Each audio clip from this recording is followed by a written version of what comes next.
Donald Trump is, let's just say, unpopular right now.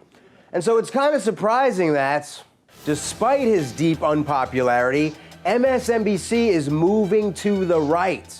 No, not MSNBC. They're supposed to be the good corporate dragon-headed news channel. You know, the one that pretends the best to give a fuck about the American public. We're MSNBC. We care about the environment, even though we never cover it. We care about Black Lives Matter, but just a little bit. That being said, sometimes actual progressive commentary does slip out. We have a president who, in a 2-week period, authorized the assassination of 3 U.S. citizens in Yemen, including a 16-year-old boy who was killed while he was having a barbecue with his teenage friends named Abdul Rahman al-Laki. They have never been able to produce who the target of that strike was. I just want to make sure that we do not know that he was the target. The president authorized operations over a 2-week period that resulted in the deaths of 3 American citizens, including a 16-year-old boy. Oh, man.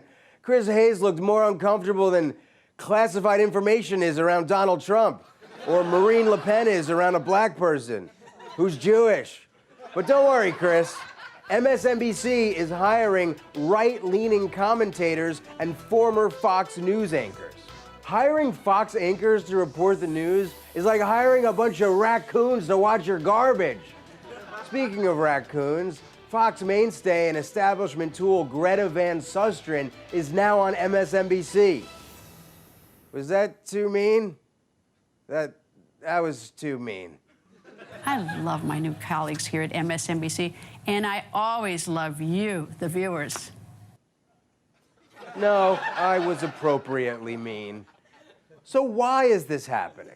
The shift appears to be based in part on the idea that with Republicans controlling both houses of Congress as well as the presidency, having too many overtly anti-GOP commentators is a liability for NBC reporters attempting to get access to cover stories.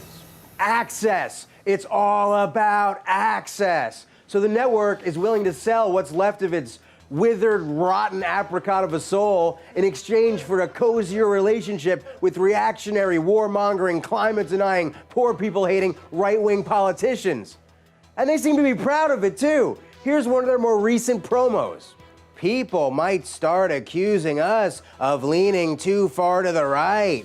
Only on MSNBC. MSNBC used to have the slogan, lean forward. But it seems like they've adapted that to lean forward with your mouth and place it firmly around the erect schlong of your corporate parent company, Comcast, and suck until, well, just suck.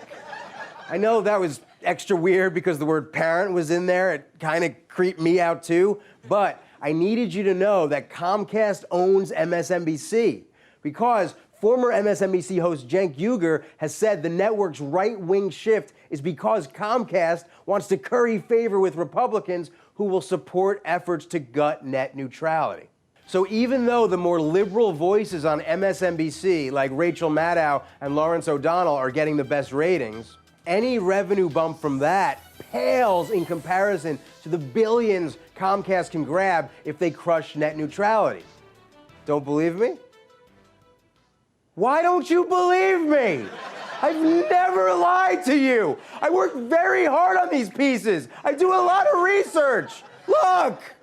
Despite his popularity, they might be getting rid of Lawrence O'Donnell. Oh, Lawrence O'Donnell, the third sexiest of the O'Donnells on the news. Nora, you'll always be number 2. A distant number 2.